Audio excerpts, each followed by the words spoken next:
Bom dia, amados irmãos. É uma alegria estar mais uma vez aqui para compartilhar com vocês mais esse estudo bíblico produzido pelo Ministério de Ensino Bíblico da Primeira Igreja Batista de Manaus. O nosso desejo é que nós, cada dia mais, de fato, conheçamos a palavra do Senhor para moldar a nossa vida pelos seus ensinos. O nosso tema de hoje é mais um dos atributos de Deus, conforme nós temos estudado durante esse trimestre. E hoje nós vamos estudar então sobre o fato de que Deus é galardoador. Deus é galardoador. Essa palavra, galardão, é uma expressão que, por não ser muito utilizada frequentemente fora do contexto cristão, merece uma explicação. O dicionário Aurélio da língua portuguesa nos diz que galardão é reconhecimento, compensação por serviços de um valor muito elevado, homenagem, glória ou premiação. Então, quando lemos nas Escrituras que Deus é galardoador, entendemos que ele reconhece e recompensa os serviços que são prestados ao Evangelho pelos seus seguidores. Logo de saída, nós precisamos entender que o galardão ou a recompensa que Deus concede não é a salvação. A premiação que Deus concede está destinada àqueles que um dia já entregaram a sua vida a Ele, portanto, já estão salvos e o servem com alegria de coração. Por outro lado, a salvação não é concedida por Deus como retorno por serviços prestados. A Bíblia deixa muito claro que os homens são justificados dos seus pecados pela graça somente, sem a participação das obras. Só para confirmar o que estamos dizendo, vamos relembrar o texto de Efésios 2, 8 e 9, que eu tenho certeza que muitos de vocês já conhecem de cor. Ele diz, porque pela graça vocês são salvos, mediante a fé. E isto não vem de vocês, é dom de Deus, não de obras, para que ninguém se glorie. Mas é bom lembrar que na continuação desse texto, Paulo também fala a respeito das obras, pois ele diz no verso 10, pois somos feituras dele, criados em Cristo Jesus para boas obras, as quais Deus de antemão preparou para que andássemos nelas. Portanto, antes que nós pensemos que as boas obras não têm qualquer valor na vida cristã, precisamos entender que elas são, na verdade, o caminho que Deus traçou para que os seus filhos andassem. Em resumo, boas obras sem fé não salvam ninguém. Por outro lado, uma profissão de fé sem boas obras dá indícios de uma fé atrofiada ou defeituosa. E quando nós falamos aqui em fé, nós estamos falando na confiança que nós devemos ter em Jesus Cristo como nosso Senhor e Salvador. Mas voltando ao tema do galardão, precisamos buscar nas Escrituras Sagradas os textos que nos falam que o nosso Deus é galardoador. Vamos começar pelo chamado capítulo da fé, capítulo 11 de Hebreus, no versículo 6, onde o autor dessa maravilhosa carta diz: de fato, sem fé é impossível agradar a Deus, porque é necessário que aquele que se aproxima de Deus creia que Ele existe e que recompensa os que o buscam. Nas versões mais antigas, nós lemos que Deus é galardoador daqueles que o buscam. Precisamos entender que a recompensa é para aqueles que buscam a Deus e não para quem busca as recompensas. Neste sentido, lembramos as palavras de Jesus para os hipócritas que gostavam de exibir as suas boas obras na frente das pessoas. O registro está no Evangelho de Mateus, capítulo 6, do qual nós vamos ler o verso 2, onde Jesus diz: quando, pois, você der esmola, não fique tocando trombeta nas sinagogas e nas ruas, como fazem os hipócritas, para serem elogiados pelos outros. Em verdade, lhes digo que eles já receberam a sua recompensa. Jesus também entra no tema da oração, porque às vezes as pessoas são tentadas a se exibir até mesmo quando oram em público. No mesmo capítulo 6 de Mateus, versos 5 e 6, nós lemos: e quando orarem, não sejam como os hipócritas que gostam de orar em pé nas sinagogas e nos cantos das praças para serem vistos pelos outros. Em verdade, lhes digo que eles já receberam a sua recompensa. Mas ao orar, entre no seu quarto e, fechada a porta, ore ao seu pai que está em secreto, e o seu pai que vem em secreto lhe dará a recompensa. Aqueles que buscam recompensas recebem a recompensa que buscam. Aqueles hipócritas de quem Jesus estava falando eram elogiados pelas pessoas e eles se sentiam felizes quando isso acontecia. Mas diante de Deus, eles não mereciam elogio nenhum. A sua recompensa estava apenas neste mundo, pois o galardão celestial eles jamais alcançariam. Eles não estavam preocupados em fazer a vontade de Deus, mas apenas em serem vistos e apreciados pelos homens.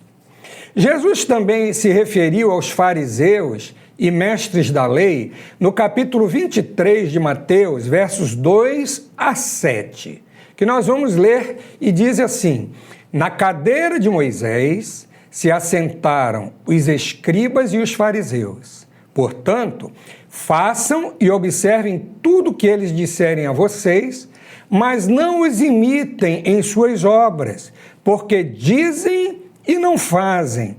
Atam fardos pesados, difíceis de carregar, e os põem sobre os ombros dos outros, mas eles mesmos nem com o dedo querem movê-los. Praticam todas as suas obras a fim de serem vistos pelos outros, pois alargam os seus filactérios e alongam as franjas das suas capas. Gostam do primeiro lugar nos banquetes e das primeiras cadeiras nas sinagogas, das saudações nas praças e de serem chamados de mestre. Todas as obras daqueles homens eram na intenção de serem vistos, notados e elogiados pelo povo. É verdade que eles conseguiam seu intento, porque sempre havia quem achasse bonito e correto aquilo que eles faziam. Quando nós voltamos ao capítulo 6 de Mateus, nos versos que nós vamos ler agora, encontramos a seguinte orientação de Jesus: mas ao dar esmola, que a sua mão esquerda ignore o que a mão direita está fazendo, para que a sua esmola fique em secreto, e o seu pai, que vê em secreto, lhe dará a recompensa. Devemos lembrar aquelas primeiras lições desse trimestre, quando nós falamos que Deus é onisciente. Ele conhece não apenas as nossas ações, mas principalmente as nossas intenções. Ele sabe quando alguém dá esmolas ou faz qualquer coisa buscando o reconhecimento das pessoas. Fazer o bem em segredo é o antídoto para essa atitude errada. Quando fazemos boas obras sem nos preocupar que elas sejam vistas ou notadas, mostramos que as nossas ações e atitudes são feitas em obediência à vontade de Deus. Mas o fato é que a Bíblia fala claramente que Deus recompensa os seus servos e nós não podemos de maneira alguma negar essa realidade. Ainda na carta aos Hebreus, no capítulo 6 e no verso 10, está escrito: porque Deus não é injusto para esquecer do trabalho que vocês fizeram e do amor que mostraram para com o seu nome, pois vocês serviram e ainda estão servindo aos santos.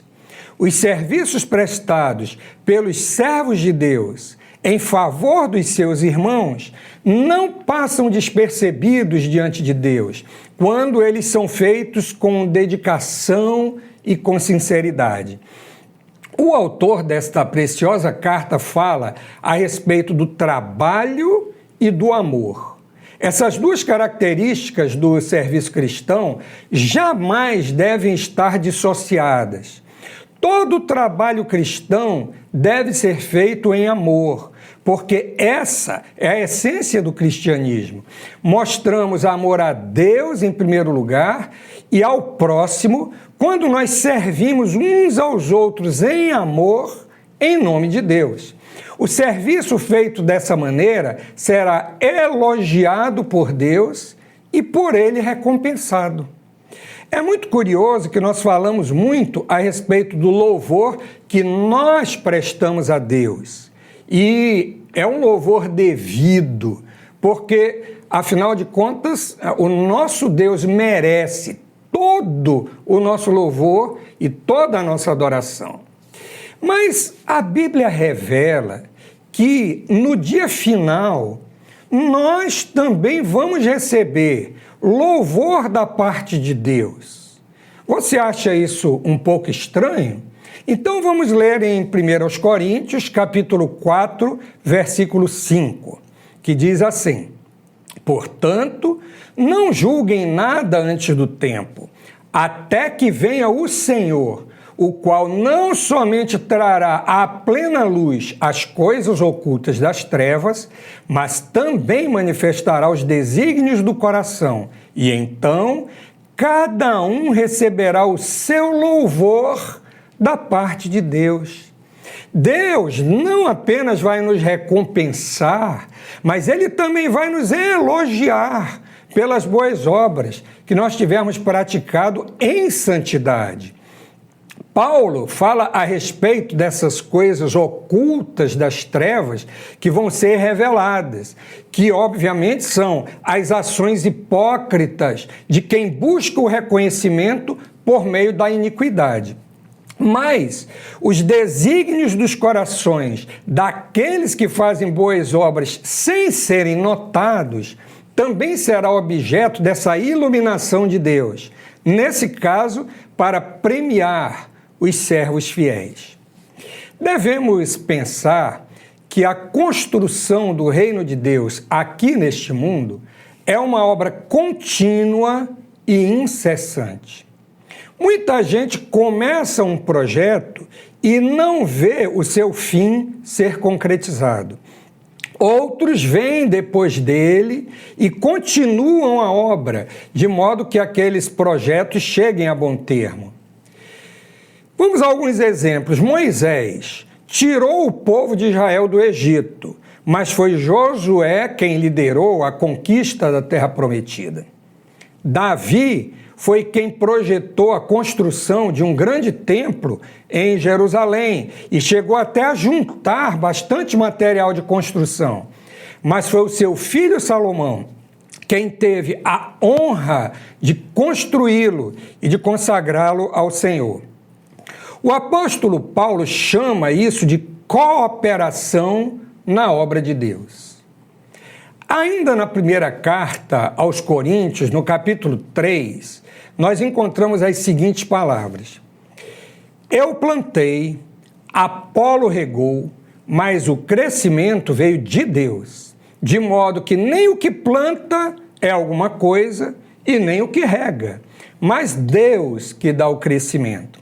Ora, o que planta e o que rega são um, e cada um receberá a sua recompensa, de acordo com o seu próprio trabalho, porque nós somos cooperadores de Deus, e vocês são lavoura e edifício de Deus. 1 Coríntios capítulo 3, versos 6 a 9. Paulo lançou os fundamentos da igreja em Corinto. Mais tarde veio Apolo como pregador da palavra e se encarregou de ensinar a igreja para que ela crescesse e continuasse dando frutos. Mas nada disso seria possível sem a ação de Deus. Por isso Paulo chama a si mesmo e a Apolo de cooperadores de Deus. Eles foram os servos por meio de quem Deus alicerçou a sua igreja e a fez crescer. Por esse trabalho, cada um deles já recebeu a sua recompensa. Muitas vezes nós pensamos no serviço cristão como alguma coisa grandiosa, projetos gigantescos ou que exigem grandes esforços. Mas nem sempre é assim. Jesus deixou isso claro quando ele estava orientando seus discípulos para a obra que ele tinha designado. Em Mateus capítulo 10, versos 41 e 42, Jesus diz assim: quem recebe um profeta no caráter de profeta, receberá recompensa de profeta. Quem recebe um justo no caráter de justo, receberá recompensa de justo. E quem der de beber, ainda que seja um copo de água fria, a um desses pequeninos, por ser este meu discípulo, em verdade lhes digo que de modo nenhum perderá a sua recompensa. Vemos que o que importa não é a dimensão da obra ou do serviço, mas é a sinceridade, é a singeleza de coração. Hospedar um profeta ou dar de beber um copo de água fria a um discípulo do Senhor equivale a mostrar uma vida que serve para proclamar a glória do Senhor. O próprio Jesus falou que servir aos seus pequeninos equivale a servir a Ele mesmo. Quem serve ao próximo em nome de Jesus está servindo ao próprio Jesus. E não é isso que ele diz lá no capítulo 25 do Evangelho de Mateus? Observem, então os justos perguntarão: quando foi que vimos o Senhor com fome e lhe demos de comer? Ou com sede e lhe demos de beber? E quando foi que vimos o Senhor como forasteiro e o hospedamos? Quando foi que vimos o Senhor nu e o vestimos? Ou enfermo e preso e fomos visitá-lo? O rei, respondendo, lhes dirá: em verdade lhes digo que sempre que o fizeram a um destes meus pequeninos irmãos, foi a mim que o fizeram. Mateus 25, versos 37 a 40. Quando nós pecamos, mesmo que se trate de uma ofensa contra o próximo, o pecado é primeiramente contra Deus. Da mesma forma, quando nós fazemos o bem ao nosso semelhante, em nome do Senhor, essa ação é como se nós estivéssemos servindo ao próprio Senhor. Por isso nós devemos sempre buscar fazer o melhor possível, servindo ao próximo com excelência, dando o melhor de nós. Devemos ouvir as palavras do apóstolo Pedro quando ele disse: sirvam uns aos outros, cada um conforme o dom que recebeu, como encarregados de administrar bem a multiforme graça de Deus. 1 de Pedro, capítulo 4 e versículo 10. Até aqui nós temos visto textos do Novo Testamento, mas isso não significa que é só no Novo Testamento que nós encontramos esse tema das recompensas divinas. Já no primeiro livro da Bíblia, nós vemos Abraão recebendo uma promessa gloriosa da parte de Deus. No Gênesis capítulo 15, versículo 1, nós lemos: depois destes acontecimentos, a palavra do Senhor veio a Abrão numa visão, dizendo: não tenha medo, Abrão, eu sou o seu escudo e lhe darei uma grande recompensa. Abrão andou com Deus e procurou obedecer a sua palavra em tudo. Ele não apenas recebeu a promessa da recompensa, mas essa promessa se tornou uma realidade em sua vida. O Senhor, de fato, o abençoou em tudo. A literatura de sabedoria do Antigo Testamento também é pródiga em textos que falam a respeito das recompensas divinas. Por exemplo, no livro de Salmos, nós lemos que há uma recompensa reservada para aqueles que guardam a palavra de Deus e a obedecem. Lemos assim no Salmo 19, versos 8 a 11. Os preceitos do Senhor são retos e alegram o coração. O mandamento do Senhor é puro e ilumina os olhos. O temor do Senhor é límpido e permanece para sempre. Os juízos do Senhor são verdadeiros e todos igualmente justos.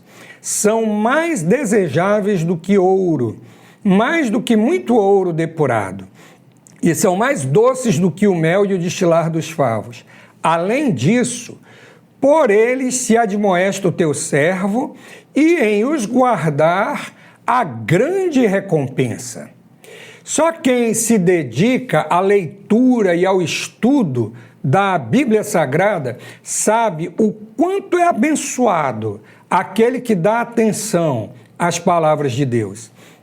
É por ela que conhecemos o Senhor e o plano que Ele tem para as nossas vidas. É nela que encontramos a salvação, o consolo, a exortação, as advertências, a cura física, emocional e espiritual e a graça transbordante de Deus que alimenta a nossa vida. Por isso, podemos repetir com o salmista: guardar a palavra do Senhor produz uma grande recompensa. No livro de Provérbios, o sábio também mostra o seu conhecimento a respeito desse Deus galardoador. Vamos ler alguns textos desse livro de sabedoria. Provérbios 11, 18. O ímpio recebe um salário ilusório, mas o que semeia justiça terá recompensa verdadeira. Provérbios 13, 13. Quem despreza a palavra terá de pagar por isso, mas o que teme o mandamento será recompensado. Provérbios 13, 21. A desgraça persegue os pecadores, mas os justos serão recompensados com o bem. Provérbios 14, 14. O infiel de coração sofre as consequências dos seus próprios caminhos, mas quem é de bem é recompensado pelo seu próprio proceder. E também em Provérbios 22, versículo 4. A recompensa da humildade e do temor do Senhor são riquezas, honra e vida. A maioria desses provérbios é escrito em forma de antítese. A consequência da atitude dos ímpios é desgraça e infortúnio. Mas a recompensa que vem do Senhor para quem anda nos seus caminhos é verdadeira. Ele recebe o bem, riquezas, honra e vida. O próprio Salomão foi recompensado por Deus por não ter pedido riquezas e honra, mas sabedoria para governar o seu povo. Deus deu a ele o que ele pediu, mas acrescentou o que ele não pediu. Eu sei que muitos irmãos podem testemunhar a respeito de bênçãos recebidas das mãos de Deus, mesmo antes de terem a oportunidade de pedir. Nos livros dos profetas, nós também encontramos essas menções às recompensas que Deus dá. Vamos ficar aqui com textos do profeta Isaías, que diz assim, lá no capítulo 40, versículo 10. Eis que o Senhor Deus virá com poder e o seu braço dominará. Eis que o seu galardão está com ele e diante dele vem a sua recompensa. O curioso é que o profeta diz que a recompensa vem na frente e não depois. Quando ele se apresenta aos homens, o seu galardão já está garantido. Mas o profeta continua no capítulo 49, versículo 4. Mas eu disse, tenho trabalhado em vão, gastei as minhas forças por nada e à toa. Todavia, o meu direito está diante do Senhor, a minha recompensa está diante do meu Deus. Nenhum trabalho feito em nome do Senhor é em vão. Tudo de bom que fizermos em seu nome será recompensado. Por isso, devemos fazer a obra do Senhor com todas as nossas forças, buscando honrar aquele que merece todo o nosso louvor. Vamos voltar ainda ao Novo Testamento, porque há uma pergunta que às vezes nos inquieta a respeito do galardão e que tem a ver com a quantificação da recompensa. Será que vai haver diferenças quanto às recompensas recebidas pelos crentes na glória? De uma coisa nós podemos ter certeza: a graça da salvação é igual para todos. Todos aqueles que um dia entregaram a sua vida a Cristo vão estar na presença do Senhor e se alegrar nele para sempre. Mas será que todos vão ser recompensados da mesma forma? Quando Paulo escreveu a sua carta aos Coríntios, no capítulo 3, ele tratou desse assunto. Vamos ler aqui os versos 11 a 15 para uma boa compreensão. Ele diz, porque ninguém pode lançar outro fundamento além do que foi posto, o qual é Jesus Cristo. E se o que alguém edifica sobre o fundamento é ouro, prata, pedras preciosas, madeira, feno ou palha, a obra de cada um se tornará manifesta, pois o dia aqui, no caso, é aquele dia, o dia do julgamento, pois o dia a demonstrará, porque será revelada pelo fogo, e o fogo provará qual é a obra de cada um. Se aquilo que alguém edificou sobre o fundamento permanecer, esse receberá recompensa. Se a obra de alguém se queimar, esse sofrerá dano, porém ele mesmo será salvo, mas como que através do fogo. Eu ouvi uma ilustração, aliás, bastante antiga, é uma história fictícia, mas que traz uma luz interessante a respeito desse texto. Diz que duas pessoas chegaram ao céu e foram levadas, cada uma para o seu aposento. Uma delas ficou num apartamento luxuoso, enquanto a outra foi levada para um casebre bem simples. E, de repente, aquela segunda pessoa, meio insatisfeita com aquilo, perguntou para o anjo que estava levando, assim, por quê? Qual é a razão dessa diferença? O anjo teria respondido para ele o seguinte, que os aposentos no céu são feitos com o material que cada um envia da terra. É uma história fictícia, mas espelha aquilo que Paulo acabou de falar no texto que nós lemos. Paulo diz, a respeito desses materiais, ouro, prata, pedras preciosas, madeira, feno ou palha. Devemos observar que o fundamento não pode ser mudado.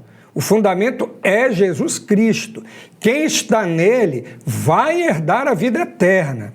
Mas nós não devemos esquecer que as nossas obras vão ser provadas pelo fogo. Enquanto o ouro vai ser purificado, a palha vai ser queimada. Então, aquele que tiver obra de palha vai sofrer dano, mas ainda assim será salvo, Paulo diz, como que pelo fogo.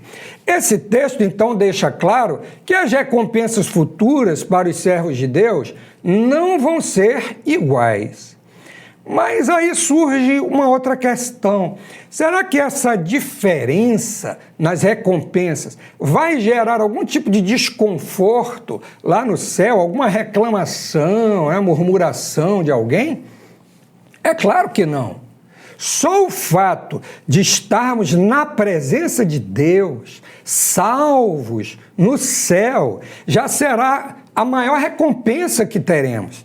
Devemos lembrar que os ímpios vão sofrer o tormento eterno, no inferno, longe de Deus. A nossa recompensa, por menor que seja, sempre será muito maior do que nós merecemos. Por isso, o céu não vai ser lugar de reclamação, de murmuração, mas vai ser lugar de ação de graças, de louvor, adoração e glorificação ao Rei dos Reis e Senhor dos Senhores. Um outro texto bastante esclarecedor que fala sobre essa realidade, também um texto de Paulo em Colossenses, capítulo 3, versos 23 a 25. Tudo o que fizerem, façam de todo o coração, como para o Senhor e não para as pessoas, sabendo que receberão do Senhor a recompensa da herança. É a Cristo o Senhor que vocês estão servindo. E quem fizer injustiça, receberá em troca a injustiça feita. E nisto, ninguém será tratado com parcialidade. O Senhor não trata ninguém com parcialidade.